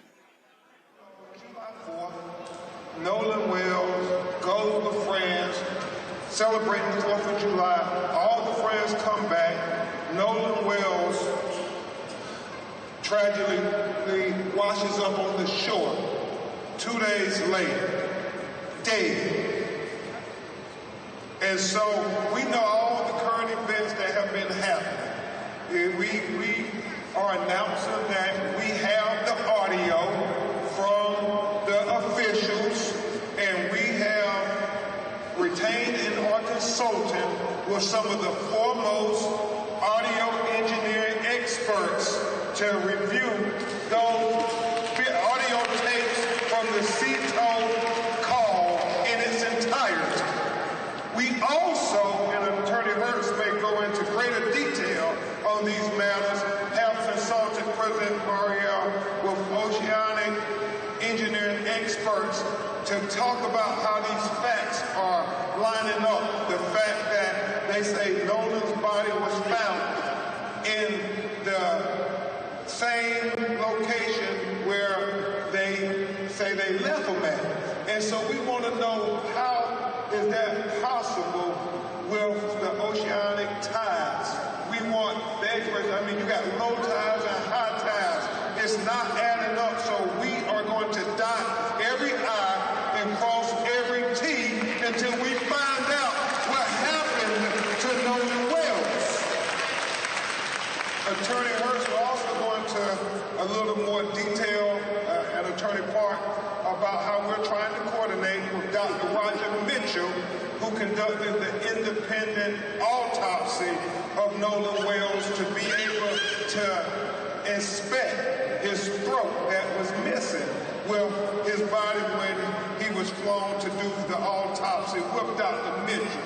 Also, we are hopeful that they will discuss with Dr. Mitchell the photographs and observations made at the time when Nolan was first discovered, because Dr. Mitchell did not get an opportunity until July 10th to be able to examine his body.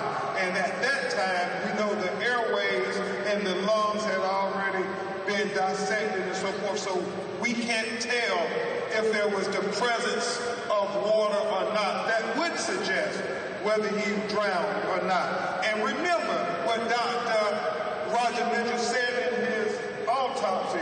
President Mariel, he talked about the fact that to say he drowned does not draw the conclusions of what happened to Nolan Wells. He said it is equally important to know at what condition was Nolan Wells' body when he went into the water. Was he conscious or was he unconscious? Was he forced into the water or did he go unforced into the water? He said all of these things are very important. And so we're dotting I's and crossing T's. We are focused on getting to the truth, and we stand for the truth. Me and everybody on my legal team stand for the truth, no matter who it implicates or who it exonerates. We stand for justice, no matter who it convicts or who it acquits. And we stand for transparency, so everybody can see. And that's all we want. We want answers. We're not casting aspersions on anybody. We are saying that we want to make sure everybody who is remotely involved has their questions answered to make sure we have a full and fair and impartial and transparent investigation. And is that too much to ask for these broken-hearted parents? Is that too much to ask? That's all. If it was your child, wouldn't you want the same thing? And I get it. They're attacking me. They're attacking Reverend Al. They're attacking the parents of Nolan Wells. We don't care about those distractions. We ain't no ways tired. We are completely focused, completely laser focused on getting to the truth, the whole truth, and nothing but the truth. So help us, God. And so the threats, the attacks mean nothing to us. We will not be deterred.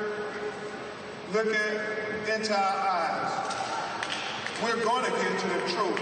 I am so grateful to Mr. Byron Allen for donating $100,000 to the GoFundMe so we can help get the best experts in the world.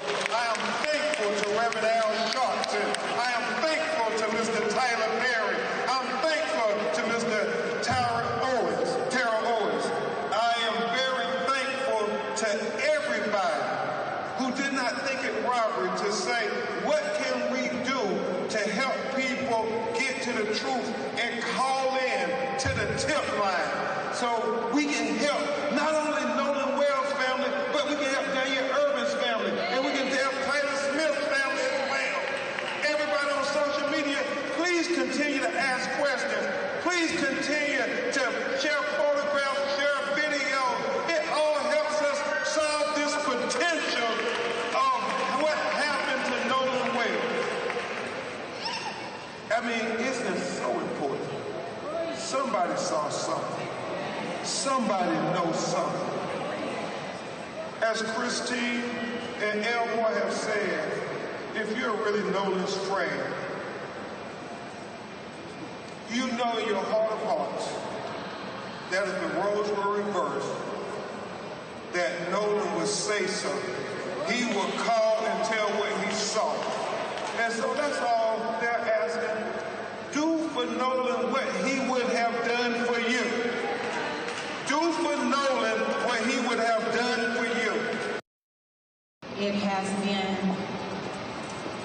27 days since we have been able to talk to our son, to hug him, to tell him we love him. This has been the most difficult time we have ever had. I want to tell you who Nolan was. Nolan was a God-fearing, God-loving child. He loved everyone. He was the person who would just make you feel comfortable just being in his space. He was never one to exclude. He always wanted everyone to be happy, to feel good, to have purpose. He would lift anyone up. It didn't even matter if he didn't know you. If you took that moment to just tell him a little bit about yourself, what you wanted to do with your life, right then and there, Nolan would be your biggest cheerleader. Today we are begging, because I'm not too proud to beg. We are begging, if anyone knows anything, his friends, strangers, please call the hotline, because we will not be able to rest until we get answers. But please understand that all of these distractions, these other questions that people, the attacks that people have sent our way, just know we will not be distracted. We are ready to do whatever we need to do as his parents to continue advocating for him, because Nolan is not here. He is not here to speak for himself. He is not here to tell us what happened. So again, we will not rest until we get answers. And if you know something, you need to let us know. Please do not be afraid, okay? Thank you all so much again. We truly appreciate your love and support. You.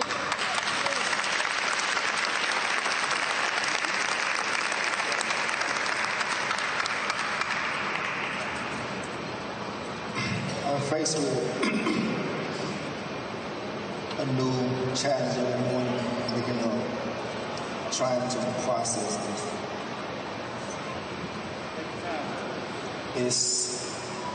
It's the biggest challenge I've ever had. I pretty much was raised up like a lot of you. I didn't have a lot, but I always said I wanted to give my children more than what I had. And I think me and my wife did that. We raised Nolan to love everyone, be kind to everyone, because it was just the right thing to do. I got a lot of stuff going, but what I really want to say is, like my wife said, if you know something and you are really, if Nolan was really your best friend, or for the people who say that he was their friend, please come forward and tell us what you know. All we want to know is the truth. We're not blaming anyone. We just want to know the truth. Any parent wants that.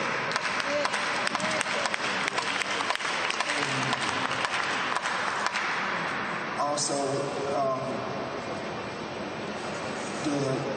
the disrespect that's been coming toward my wife and my family. For any parent, no matter what race you are, they need time to grieve. A parent can't grieve when you have people attacking them, attacking their jobs, attacking their character, just attacking them, period. Like, where's the empathy in it? We, as Americans, this is a diverse country.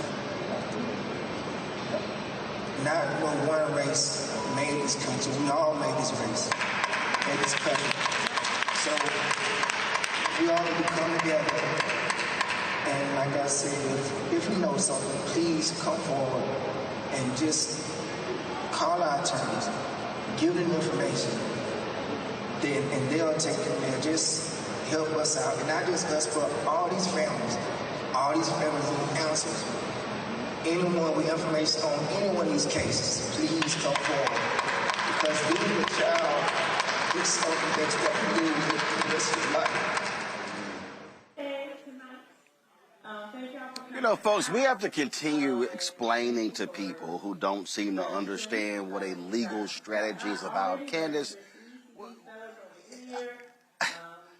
I look at Threads, I look at Instagram, I look at Twitter, and I see these people acting a fool, criticizing Ben Crump, not understanding that when Crump goes to the NAACP convention in Chicago with the Nolan Wells family, when he goes to Nashville with the Wells family to National Urban League Convention, what he is doing is, the legal strategy is you're keeping the story on the front page, at the top of the newscast, in the minds of people. If you do not have a media strategy, what then happens is case goes quiet. Now let me be real clear. I see Nancy Grace doing interviews, Don Lemon's doing stuff, these other shows are doing stuff. The reason I have not done a lot of the stuff that they've done, because we have no new information. Okay, so I'm not going to sit here and I'm not debating that idiot Tatum over an interview he did with one of the guys. That is a waste of my damn time. I'm not interviewing somebody, well, let me talk to them, get the analysis of that audio. And again, if folk want to do that, that's what they want to do. But the reality is it's not any information.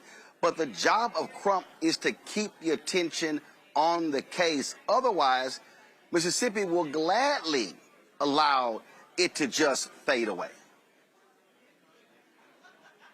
You are exactly correct, because what we've been seeing is speculation. And as you said, there's no new information, and the information that they do have, they're not sharing because it's going to the grand jury, which is a closed proceeding.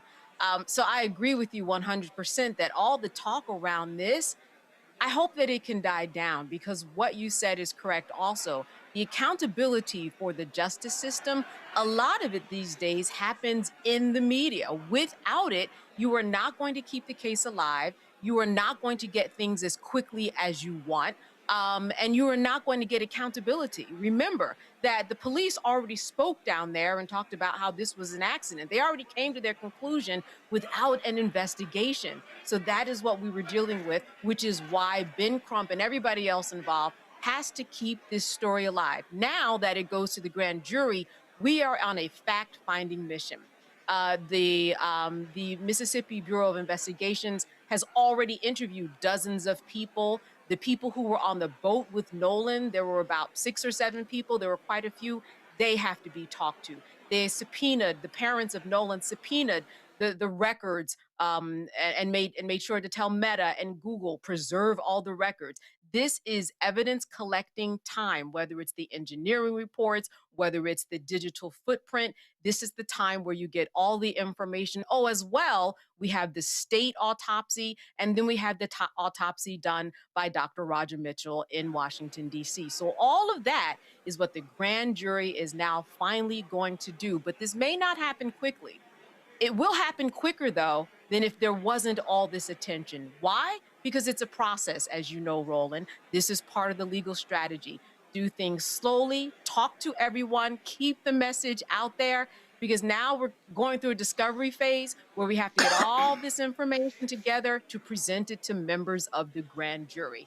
So that is where we are, and hopefully people will kind of wait, because that really is what we are in the middle of right now. It's now just a wait and see. There's nothing anybody can do. The information is, we're not hearing about it as much, and that's where we are right now.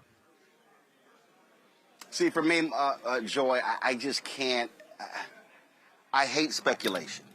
I just can't sit here and do a whole show on speculation. And let me be real clear. It can get clicks. It can get views.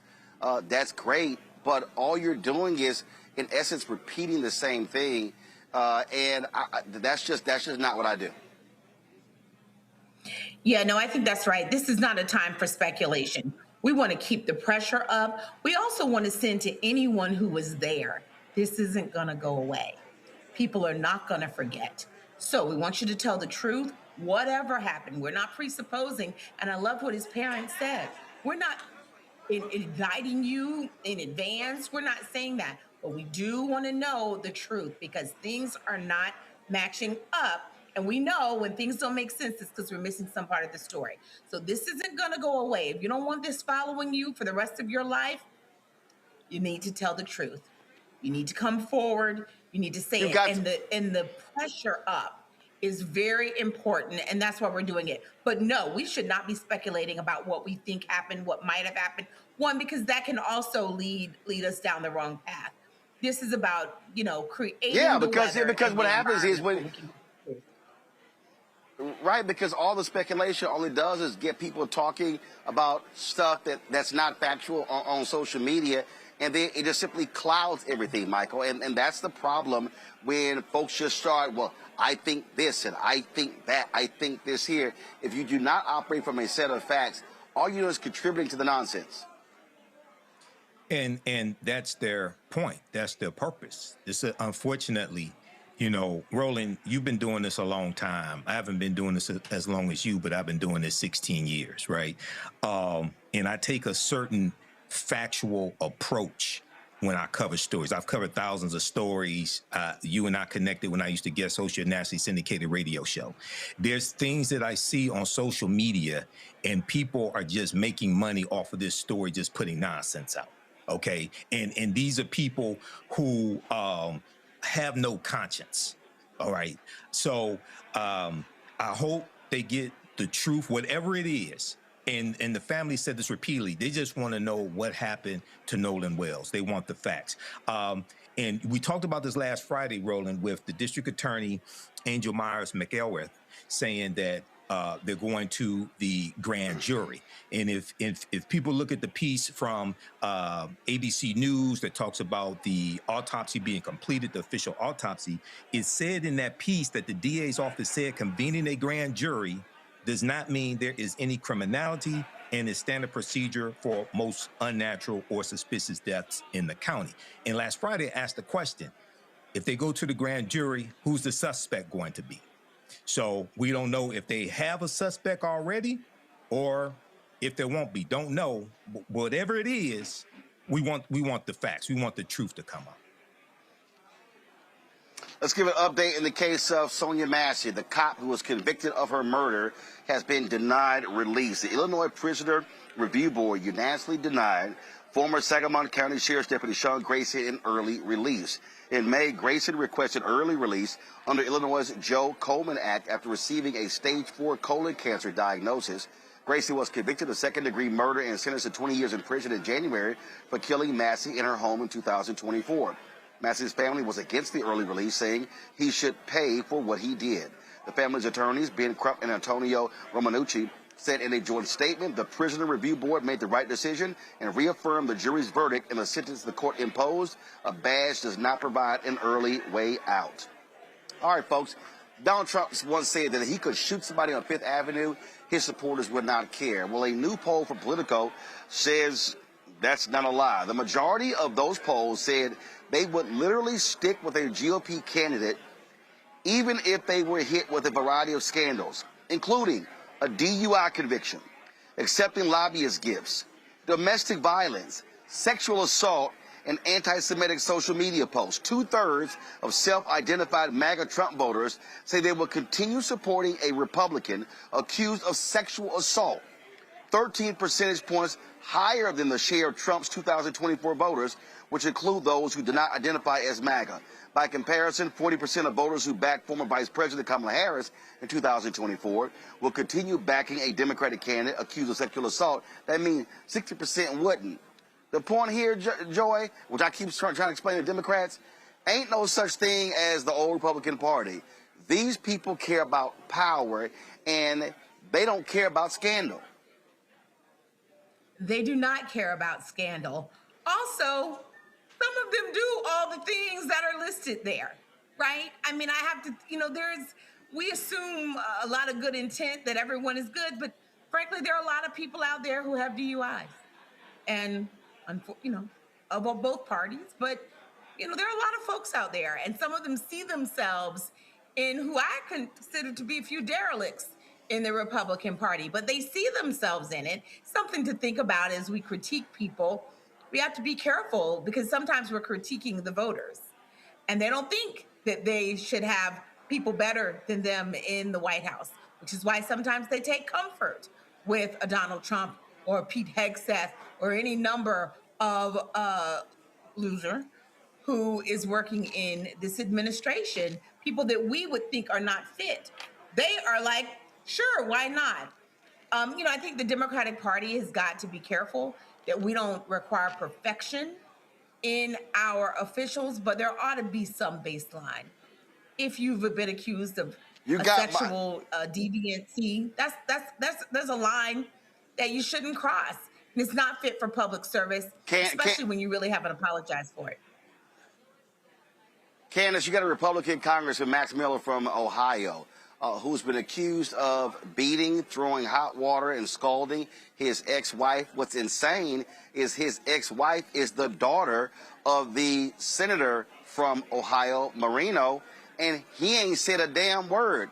How shameful is it that your daughter is accusing a Republican congressman from your state of beating her, putting a gun to her head, and you don't say jack publicly? Damn.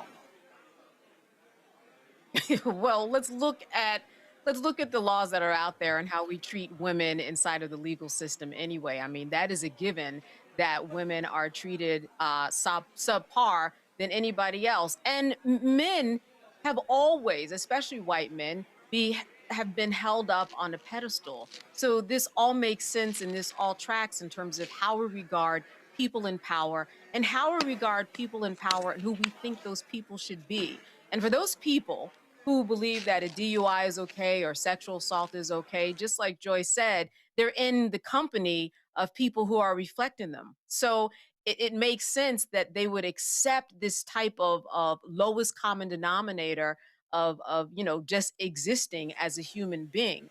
It all tracks, it all makes sense, and I don't think that any of us are surprised. It is surprising hearing that people were actually asked specific questions. A lot of things were assumed, but I think that this is how we are to understand how human beings regard themselves, especially in light of what's going on in the world today. We just know that people don't see the things that we thought were terrible in 1995 as something terrible today. They just don't see it because a lot of people are doing those same things. Well, there's no shot, but they also care about power, Michael. You see some of those videos where they would read to the people all these heinous things, and they would go, "Oh, that's wrong. That's awful. That's pathetic. That's I can't believe that." Then they would say, "Oh, my bad. I'm sorry. That wasn't Biden. That was Trump." Then they would, then those same MAGA would start, "Well, I don't know." And it's like, wait a minute, but you just said how awful it was. They give excuses when it's Trump and his maggots. First and foremost, keep in mind that MAGA is a cult, okay? And it preys on ignorant people. So you have to start with that premise. And, the Access Hollywood tape, when that was revealed, any other presidential candidate, that would have been the end of their presidency. Okay. And that was back in 2016. Okay. So now you have Donald Trump, who was found liable of sexually abusing E. Jean Carroll. Okay. And you said, and 66% of these Trump maggot voters said they would excuse a Republican candidate who was accused of sexual abuse. 72% said they would excuse a Republican candidate of domestic violence allegations, what have you. So they have totally, this was supposed to be the party of family values, Roland. What happened to that? They've totally lost their morality. But yes, this is a power grab. This is all about power. They do not care about morality, but these are also the people who claim to be Christians. No, this is white Christian nationalism that you have. This has nothing to do with the teachings of Jesus the Christ or Yeshua. This is white Christian nationalism. This is all about power, and these maggots have to be defeated. All right, folks, gotta go to break. We come back. A former FCC commissioner, I'll chat with her about how Donald Trump is using the FCC to try to bring broadcasters to their knees to do his bidding. You're watching Roland Martin Unfiltered on the Black Star Network. All right, folks, let me get personal for a second. My mom had questions about her Medicare, so she called Chapter, a Medicare advisory company, and she texted me right after saying it's a great benefit. It was easy. A real person walked her through the whole thing, and now she understands better what's going on. But it's not just her. A woman in Yonkers wrote in saying the process was so simple, the enrollment was easy, and she was so glad she called. Then there's Marilyn, 90 years old, in Florida, living on Social Security. Her premium climbed every single year north of $400 a month for coverage she could barely afford anymore. So what does she do? She called Chapter. They found her the same top-tier coverage for hundreds of dollars less. 90 years old, and finally somebody in her corner. I hear stories like that again and again from our community. The Medicare system was not built to work for you. Too much fine print, too many plans. Yet Chapter's advisors are independent and honest, the only Medicare advisors that compare every plan nationwide. They're focused on one thing, what actually works for you. If you're already in the right plan, they'll tell you. No games. And people who switched with Chapter saved an average of $1,100 a year. All it takes is 20 minutes. You talk to a real person, and it's completely free help. So call Chapter at 724-264-8281, 724-264-8281. That's Chapter. I'm Ryan Wilson, CEO and co-founder of The Gathering Spot, and you're watching Roland Martin Unfiltered on the Black Star Network. Yeah, okay, whatever.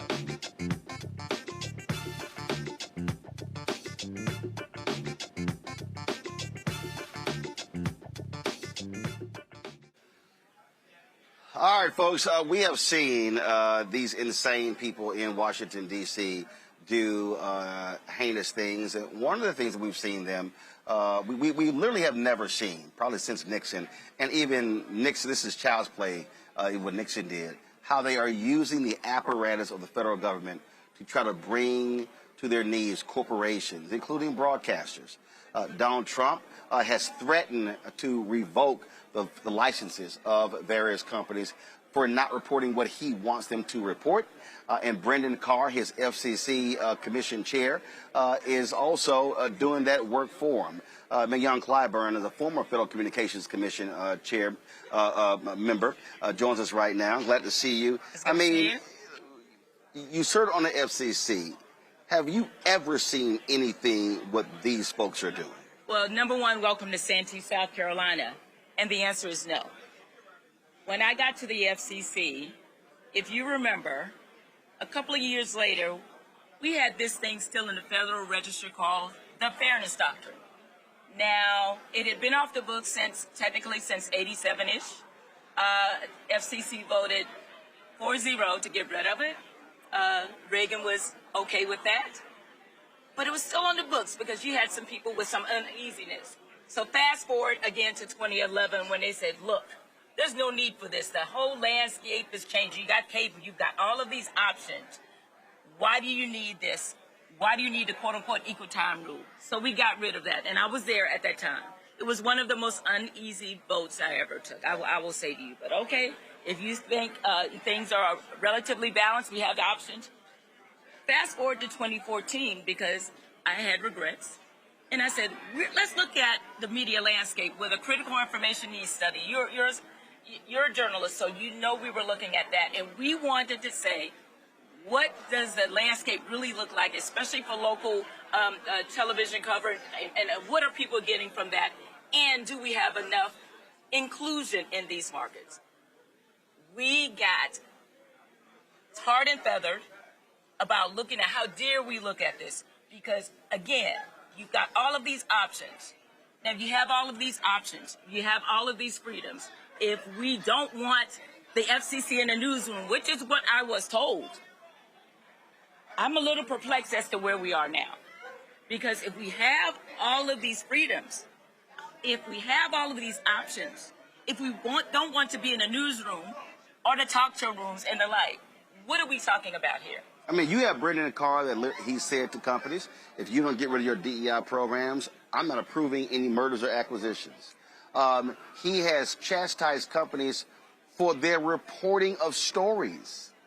And now you have them, first of all, Trump extorted ABC for with the Stephanopoulos lawsuit. They settled that, paid them off. Now you have Carr saying, "Oh, we're going to review your licenses early," and that an early review of the license based upon because they don't like ABC.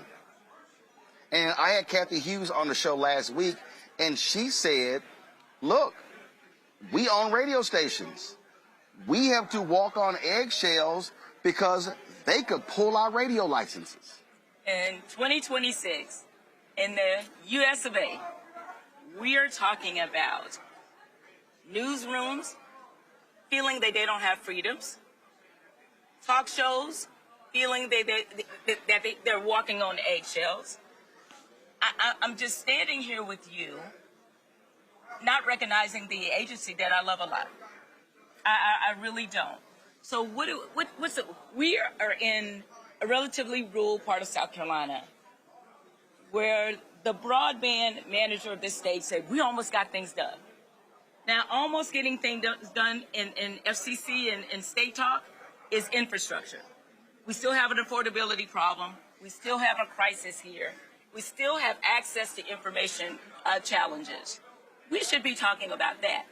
How we get the tools that we need through the platforms like the internet and all of these other platforms. But no, we are talking about what is happening in newsrooms, what is being covered, what is being, talked about.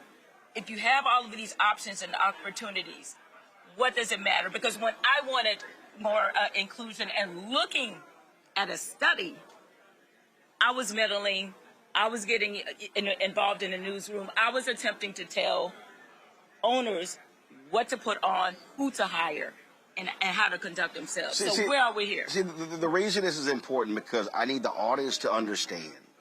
When you talk about even these nationally syndicated radio shows, what people don't understand is those syndicated radio shows are being aired on radio stations. Those radio stations have an FCC license. Now, this is a digital show. We're on YouTube. The FCC does not regulate YouTube. The FCC does not, even though the people keep yelling about Fox News, the FCC does not regulate cable because that's not a broadcast license. Exactly. So the problem that we have is Donald Trump, what they're saying is if these black syndicated radio shows are getting too aggressive, they can literally say, oh, we're going to snatch those local licenses. And what people don't understand is those local radio stations, they're not all corporate owned. Correct. They're also owned by individuals. And so you have individuals, and a lot of those individuals, even the stations that are owned where you have urban stations, a lot of those stations are owned by white conservatives. That was the issue with Tom Joyner, with the Tom Joyner Morning Show. I remember David Cantor was like, well, he was like, we got to be careful having people on so many times. He kept talking about equal time. And I was like, what the hell are you talking about? I said, Salem Broadcasting not doing equal time. What the hell are we doing? But he didn't want to tick off these white guys who own these stations that Tom's show was on. So people need to understand. They might be hearing, well, FCC, does that impact me? It does. Because that station owner or that network could say, hey, y'all hold that commentary down because we don't want to tick the Trump people off. Well, one of the things that we assume is that we can trust those local and national personalities that come over the radio, television, and the like. That we can trust our journalists to tell us the truth as distilled and as brought in, at least some semblance of balance. When you hear about people holding back, people, in some cases, self-censoring, that erodes, to me, the very foundation of this democratic experiment that we have today. Because if you cannot trust the media, then what do we have in terms of the foundation of the democracy? And if somebody else is putting a thumb on the scale, right, that is not locally driven. Well, they're not putting a thumb on the scale. Trump is putting his fat ass on the scale. I'll say that. But the thing, but this is a perfect example of what we keep saying: elections matter. You may not understand that, and people don't understand. At ABC right now, when their shows are on, when The View is having conversations, ABC has lawyers that are in the control room because they're watching every single word and phrase because they're fearful of what Brendan Carr and Trump will do with the FCC to attack their corporation. One of the things that I found gratifying, particularly no matter what platform that we had regulatory influence over, is the fact that I didn't have to disagree with you. I didn't have to agree with you. In disagreement, that's empowerment. We learn from each other. Why would I want, how does this apparatus work? If everything you say I agree with, if everything you do I'm okay with, how do we grow and how do we learn more in terms of information and just knowledge of each other? So if you are making the lens more narrow in terms of the information and the substance of what I get, tell me what good does that do? I learn the most from people I disagree with, and we come to a more common occurrence, a common ground, and I find out more. Right. And we all grow from that. And we're in a period of no growth, in my opinion. Well, first of all, they don't want disagreement. They want, it's a cult. They want you to completely follow whatever they say and do. Last point, the caps. We've had caps in saying that a group can only own a certain percentage of television stations, because what you do not want is, you don't want for someone to own half of the stations in the country or 67 or 80%.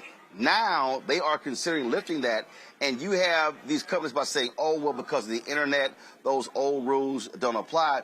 That's nonsense. Local television stations are still where a lot of people get their information from. And what these people want, look, you already have between Sinclair and Nexstar, especially when they had the Tegna merger.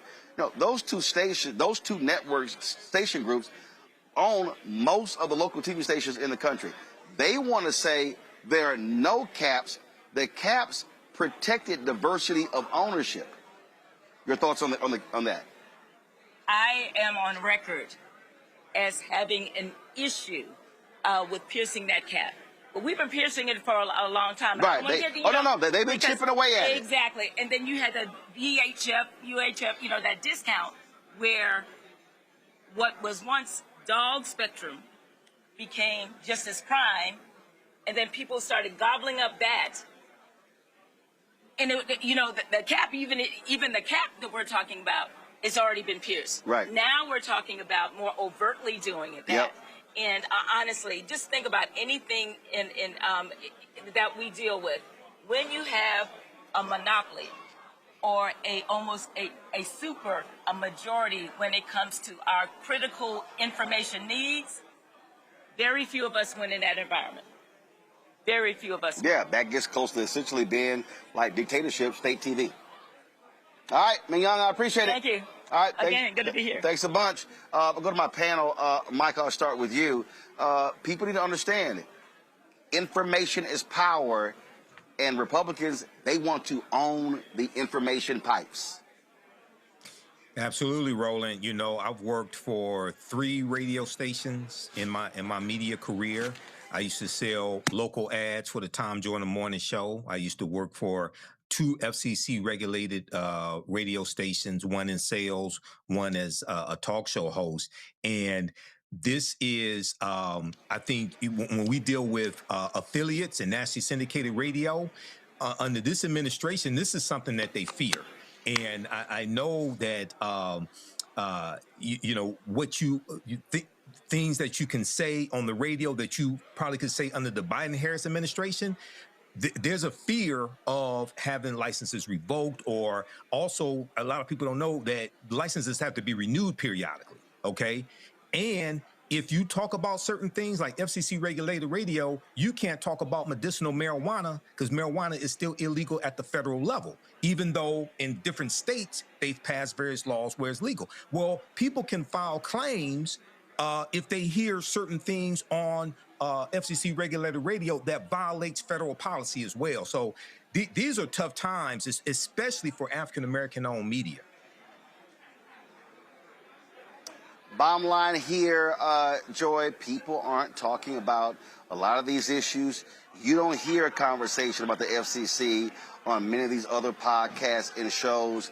I need people to understand, if you are paying attention to what's going on, okay, under the Biden administration, they blocked that acquisition of Tegna. Trump comes in, they approve Tegna going to Nexstar. Nexstar, conservatives. Sinclair, conservatives. They arranged the deal for TikTok to go to conservatives. Twitter, bought by Elon Musk, racist. Then you have CBS, Skydance, David Ellison, using his daddy's money, Larry Ellison, who also controls TikTok. Now they control CBS Paramount, which also owns BET. Now the Warner Discovery deal, which means they will be owning CNN. They will be, so when you start looking at the communication, what will they be owning? Cable news, cable networks, TV studios, social media platforms. That means you can dictate what people are seeing and hearing. It's called mass media for a reason, and people better understand, if you have mass media concentrated in the hands of the right wing, they will control the information flow to the people. That's correct. And let me just say, there is no depth that these people will not resort to. So we can expect, once they consolidate, for lies to come out. And a lie can come out, people will respond to it, and even if they tell the truth later.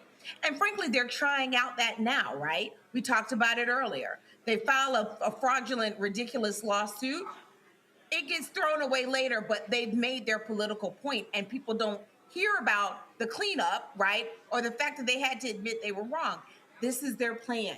They can put out there, they can say something that they know is incorrect. It can spread like wildfire, and they're putting it out through mass media that they will control, and long before we can even get it back, long before we can even make a correction. This is their intent. And we have to assume complete nefarious intent. They are completely focused on power. You referenced that earlier. They understand power in a way that, we haven't seen since 1937, okay? Germany. That's what we're seeing right now. That's what they're hoping for. This is a clear part of authoritarianism. They understand that better than we do. And that is why in programs like this are so important, because this is an area where they won't be able to control it as much. And so we have to invest in online sources during this period. And when we get power back, we have to make sure we are protecting all agencies, including the FCC. You're correct. Elections matter. Even agencies that you've never heard of and you're not paying attention to, if put in the wrong hands, can be quite damaging, and it'll take a long time to unwind. That's where we are. But we also have to recognize with what's going on, Candace, is how Trump has been dominating these companies. The Wall Street Journal has an article talking about essentially his corrupt fundraising. How he literally says to companies, yeah, y'all need to give me $25 million. Y'all need to give me $50 million. How he's directing where it goes. He's he's raised more than $800 million for his pet projects. And so even though we're talking about the FCC, and that's broadcast, TV and radio, he's basically saying to any company, I'm going to block you from doing deals. Or if you pay to play, I'm going to hook you up. And he's doing that with technology companies. So he's been doing that with Google, with Meta, with Amazon. And so I need people to really understand, Donald Trump is a mob boss. Donald Trump is operating like Al Capone, like Lucky Luciano, where they're saying, if you don't pay us, we're going to shut the ports down. We're going to shut the garbage trucks down. And all of these, it's like you've never, ever seen it to this extent.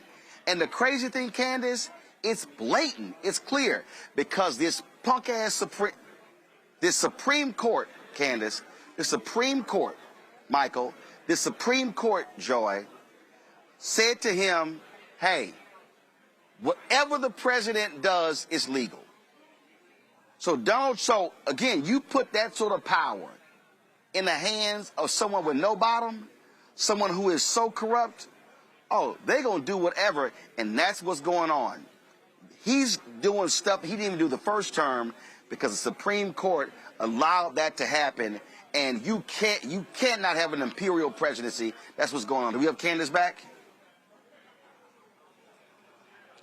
All right, I want to give Candace her last word. But that's the thing, y'all, that's clear. And we started this show with Congressman Jim Clyburn talking about our vote. Y'all, this is the moment where we have to keep these thugs out of power. It's clear. Listen, he's there until January 29. But I'm telling you right now, these people are so despicable, so corrupt. They should not control the House. They should not control the Senate.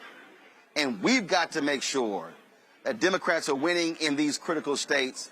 Democrats have got to get to 218 in the House. They've got to get to 51, 52 votes in the Senate, because I'm telling you, if we let Republicans have 2 more years of total control, I'm telling you, first of all, we're not even sure there's going to be an election, but they will do more damage to this country, and they will do more damage to black people, and they will continue to rip apart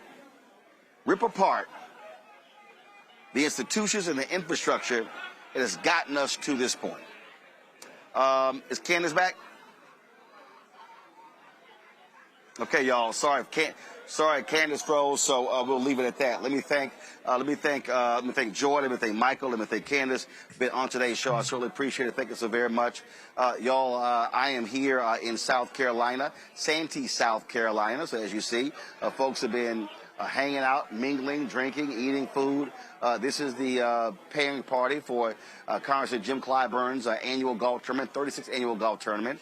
And so, yes, I will be playing, and so decided to come here and do today's show. So we appreciate him joining us. We appreciate his daughter, Mignon Clyburn, former FCC commissioner, joining us as well. And y'all, listen, this is why this show is different than anybody else. I don't stay sitting in the studio. I don't stay sitting in the crib. We get out here. We talk to people.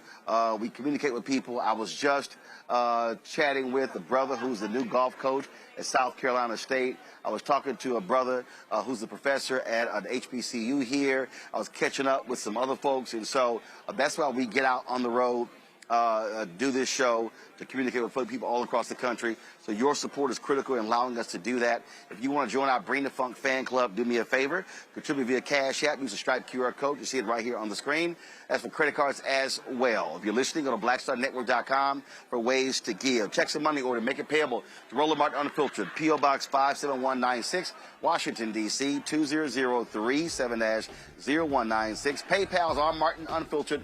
Venmo's RM Unfiltered. Zelle, Roland at RolandSMartin.com. Roland at RolandMartinUnfiltered.com.